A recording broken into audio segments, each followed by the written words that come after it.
Hello and welcome back guys to my channel. Nah guys, seneng banget gue Ibnu Mutakin pada episode kali ini bisa ketemu kalian lagi dan bisa nemenin kalian lagi di video terbaru di channel ini guys. Nah pada episode kali ini kita bakal unboxing review kembali. Ini adalah Evo 7 nih guys. Buat teman-teman yang sudah nonton video sebelumnya tentang Evo 7 ini agak sedikit berbeda ya dengan Evo 7 yang sebelumnya udah kita review, yaitu Z36 Evo 7. Kalau yang ini dari Mafam nih guys. Apakah lebih bagus atau biasa aja atau seperti apa nih kira-kira smartwatch Evo 7 dari Mafam ini? Kalau misalnya dilihat dari kotaknya sih kayaknya ini lebih keren gitu ya kotaknya, tapi bakal kita lihat nih kira-kira isinya seperti apa. Nah buat teman-teman yang lagi cari TWS murah, sebelum episode kali ini gua juga udah review TWS dari Oase nih guys, dan kalau menurut gua itu worth it banget buat kalian beli. Buat kalian yang belum nonton video review TWS-nya, kalian bisa hit link yang ada di sebelah sini guys. Dan buat teman-teman juga yang belum nonton video review Z36 Evo 7 ya di episode sebelumnya, kalian juga bisa hit link yang ada di sebelah sini guys. Sebelumnya gue minta maaf ya buat teman-teman yang sudah komen di kolom komentar. Kadang gue agak lama balasnya karena memang dari sistem atau dari aplikasi YouTube Studionya tuh kadang notifikasinya itu agak delay. Jadi buat teman-teman yang butuh respon cepet, jangan lupa di follow juga Instagram gue @ibnumutakin46 dan langsung DM aja atau komen di feed Instagram gue gitu guys. Nah sebelum kita mulai video review pada episode kali ini, buat teman-teman yang belum subscribe channel ini, klik tombol subscribe dan aktifkan loncengnya supaya kalian tidak tertinggal informasi, video unboxing, dan video-video terbaru dari channel ini. Sebagai bukti dan support kalian untuk channel ini supaya channel ini bisa lebih berkembang lagi gitu guys. Ayo. Baru 3 ribuan gitu subscribernya. Jadi di subscribe ya channelnya, jangan sampai enggak gitu guys. Karena di channel ini tuh bakal banyak banget informasi-informasi yang berharga buat teman-teman semua gitu guys. Langsung aja kita unboxing atau kita ke proses unboxing smartwatch Mafam Evo 7 ini guys.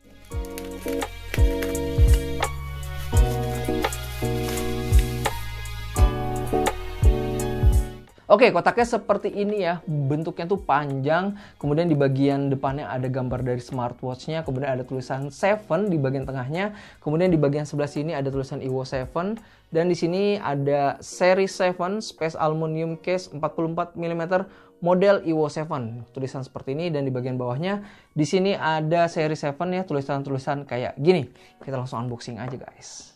Wow. Oke. Di dalamnya kalian akan mendapatkan manual petunjuk yang pertama ya. Kemudian kalian akan mendapatkan unit smartwatch-nya. Kemudian di sini juga ada kabel charging. Kabel chargingnya 2 pin seperti ini. Oke, kita langsung lihat aja unit smartwatch-nya. Di dalamnya udah nggak ada apa-apa lagi ya. Cuma ada 3 item itu aja. Kita simpen sini. Oke, first impression gue pertama kali gue lihat smartwatch ini itu mirip banget ya dengan Evo Z36 seri 7 yang pernah kita review di episode sebelumnya. Tapi yang gue dapetin itu yang warna silver seperti ini ya untuk Evo 7 dari Mafam nih guys. Warna silvernya tuh kalau menurut gue lumayan cakep sih. Kemudian di bagian sampingnya ini terbuat dari aluminium ya case-nya. Kemudian di sebelah kanan sini ada tombol crown, kemudian di tengahnya ada lubang mic. Kemudian di sini ada tombol untuk back, kemudian di bagian sebelah kirinya di sini ada lubang speaker guys. Kemudian di bagian bawahnya ada sensor-sensor seperti ini dan juga ada pin chargingnya 2 pin seperti ini. Pertama kali gue pegang smartwatchnya itu lumayan berbobot ya. Bobotnya ini sekitar 54 gram dan build materialnya kalau menurut gua ini bagus gitu guys. Secara dimensi smartwatch ini mempunyai tinggi 43 mm ya, kemudian lebarnya tuh sekitar 38 mm dengan ketebalan 12 mm nih guys. Kalau menurut gua ini emang agak sedikit tebal dikit ya, tapi masih oke lah, nggak terlalu tebal banget gitu guys. Dengan kapasitas baterai 230 mAh ya, dan diklaim bisa bertahan using time-nya sekitar 5-7 hari, kemudian standby time-nya sekitar 15 hari nih guys. Smartwatch ini juga sudah mendukung Bluetooth call, jadi makanya di samping sebelah sini ada lubang speaker dan lubang mikrofon ya guys. Kemudian untuk waktu pengecasannya itu sekitar 150 menit atau 2 jam lebih sedikit ya guys. Jadi kalau menurut gue emang agak lama sih untuk charging time-nya, tapi ini bisa bertahan 5-7 hari. Dan kalau menurut gue ini yang paling tahan lama kalau menurut gue dari seri Evo yang lain. Biasanya tuh seri Evo kayak HW22 Pro Max dan lain sebagainya itu bisa bertahan hanya hanya 1-2 hari tergantung pemakaian kalian. Tapi kalau yang ini tuh lebih hemat. Karena mungkin salah satunya karena smartwatch ini tuh menggunakan chipset HS6621 yang diklaim bisa lebih hemat daya gitu guys. Ya ini lumayan mantep ya, untuk seri Evo bisa bertahan lebih dari 2 hari, kalau menurut gue ini udah bagus banget gitu. Untuk Bluetooth-nya sendiri menggunakan 5.0, kemudian untuk ketahanan airnya ini sudah IP68 ya guys. Kalau menurut gue ini aman banget ya. Buat teman-teman yang nggak sengaja kena cipratan atau ngambil wudhu atau kehujanan, ini masih menurut gue masih aman. Tapi jangan lupa untuk segera dikeringkan ya, karena di bagian sampingnya di sini ada lubang speaker dan juga lubang mikrofon nih guys. Untuk ukuran layarnya sendiri ini 1,82 inch ya, dengan resolusi yang lumayan besar kalau menurut gua, di 320 x 380 pixel. Kemudian kerapatan pixelnya kalau menurut gua ini lumayan bagus, dan kalau misalnya kita lihat itu gambar yang dihasilkan juga lumayan tajam gitu guys. Kemudian untuk aplikasi bawaannya itu Wear Fit Pro ya. Jadi teman-teman bisa langsung download aja di Play Store atau di App Store aplikasinya Wear Fit Pro, dan kalian tinggal langsung konekin aja ke smartwatch-nya gitu guys. Untuk mengganti watch face-nya kalian bisa menggunakan tombol crown seperti ini ya, bisa dinaikkan dan diturunkan seperti ini, diputar ke atas dan ke bawah, atau kalian juga bisa di swipe right atau di swipe left aja gitu guys. Jadi ada dua pilihan ya buat teman-teman yang pengen mengganti watch face-nya. Untuk watch face bawaan dari smartwatch ini tuh ada 8. Jadi buat teman-teman langsung bisa dipilih aja watch face bawaan dari smartwatch-nya. Kalau misalnya dirasa kurang, kalian bisa langsung masuk ke aplikasinya Wear Fit Pro dan kalian bisa langsung pilih watch face-nya nih guys. Watch face yang ada di Wear Fit Pro itu ada yang berbayar, ada juga yang gratis gitu guys. Jadi kalian bisa sesuaikan aja dengan kebutuhan kalian dan selera kalian nih guys. Watch face-nya juga bisa di custom menggunakan gambar atau foto yang kalian mau. Langkah-langkahnya seperti ini guys.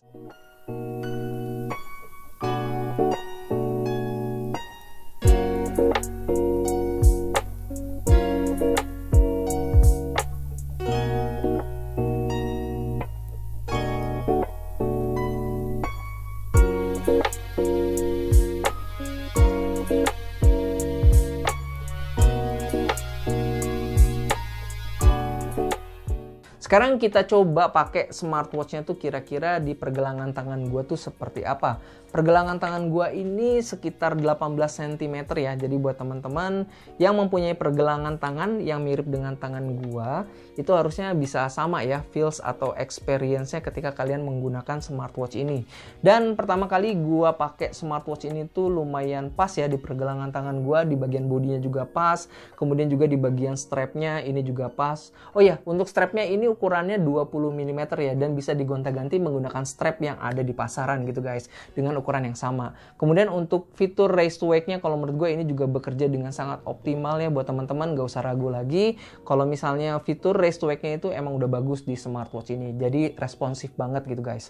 Dan ngomongin soal responsif, layarnya itu juga responsif banget kalau menurut gue. Sebelum kita masuk ke bagian responsif tadi ya, kita langsung mulai aja ya gimana cara penggunaan dari smartwatch-nya. Kalau misalnya kita swipe down, di sini ada berbagai menu shortcut yang bisa kalian manfaatkan. Di sini ada Bluetooth on off ya, jadi kalian bisa aktifkan untuk telepon Bluetooth-nya dan dimatikan juga melalui fitur ini. Kemudian di sini juga ada setting, kemudian di bagian bawah setting di sini ada untuk payment ya guys. Jadi buat teman-teman yang hobi untuk belanja cepat, kalian bisa aktifkan fitur ini, dan fitur payment ini hanya untuk beberapa aplikasi aja ya. Kemudian di sebelah kanannya di sini yang warna merah ada business card ya. Jadi kalian bisa langsung setting di aplikasinya business card apa aja yang kalian mau tambahkan di smartwatch ini guys.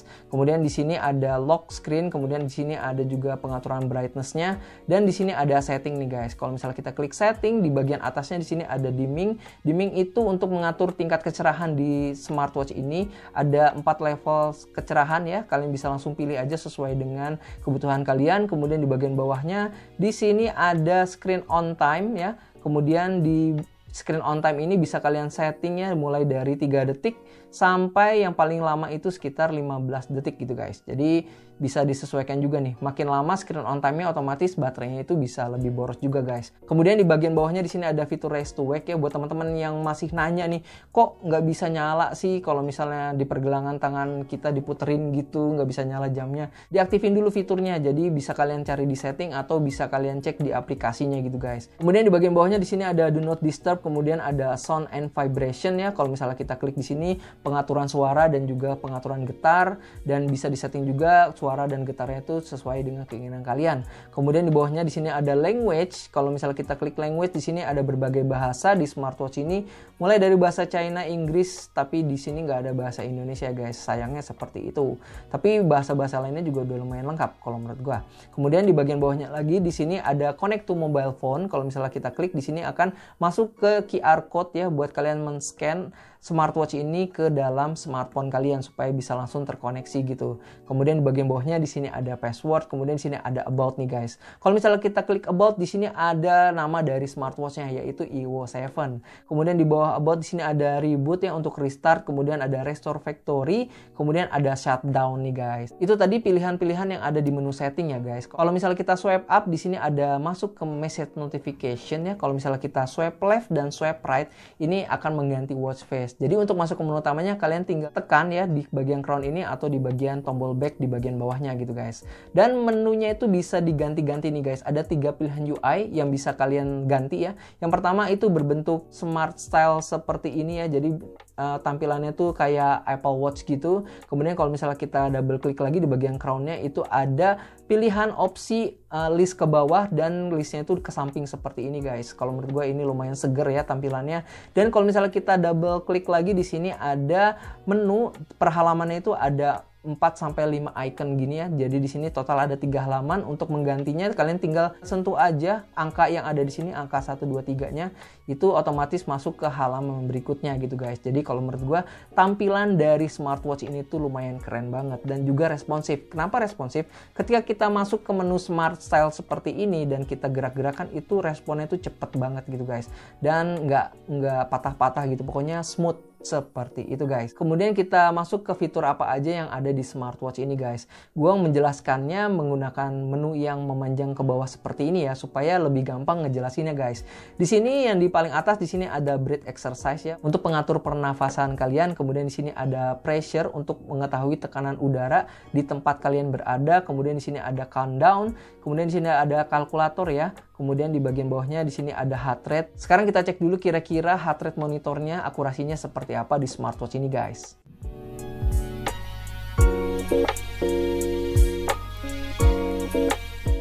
Oke, di bawahnya di sini ada blood pressure ya, langsung kita tes juga nih guys. Dan di bawah blood pressure di sini ada outdoor activity ya. Kalau misalnya diklik di sini ada 6 aktivitas outdoor ya, mulai dari running, kemudian cycling, sit up, on foot, mountaineering, dan other sport gitu guys. Kemudian di bawah dari outdoor sport di sini ada message notification dan di bawahnya ada indoor sport. Di dalam indoor sport ini ada 5 aktivitas olahraga yang bisa kalian pilih. Mulai dari indoor running, indoor cycling, sit up, push up, dan free movement nih guys. Tampilannya seperti ini kalau misalnya kita klik guys. Jadi kalau menurut gue cukup standar ya tampilannya. Kalau misalnya kita klik musik controller, kalian bisa mengatur musik atau video yang sedang dimainkan di smartphone kalian. Sayangnya ini nggak bisa menaikkan dan menurunkan volume ya. Hanya bisa memplay, menext, dan mempreview video atau musik yang sedang dimainkan. Kemudian di bagian bawahnya lagi di sini ada SPO2 ya, kita langsung cek aja kira-kira seperti apa akurasi dari SPO2 atau oximeter di smartwatch ini.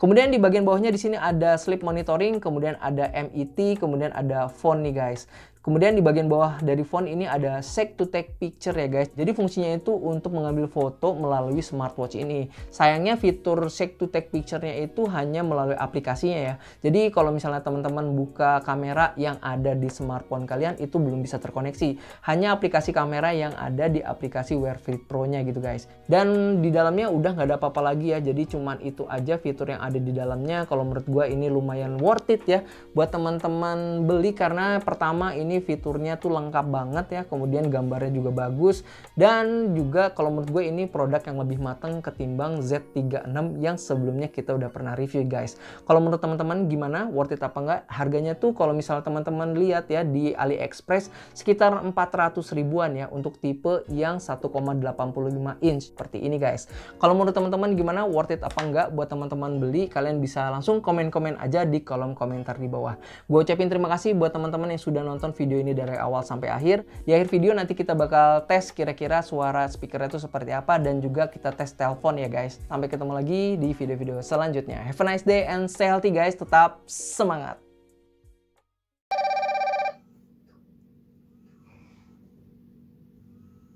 Guys, jadi ini adalah tampilan suara kalau misalnya teman-teman pakai smartwatch-nya itu buat nelpon. Nah, kira-kira suaranya seperti ini. Udah bayangkan kira-kira seperti apa suaranya gitu guys.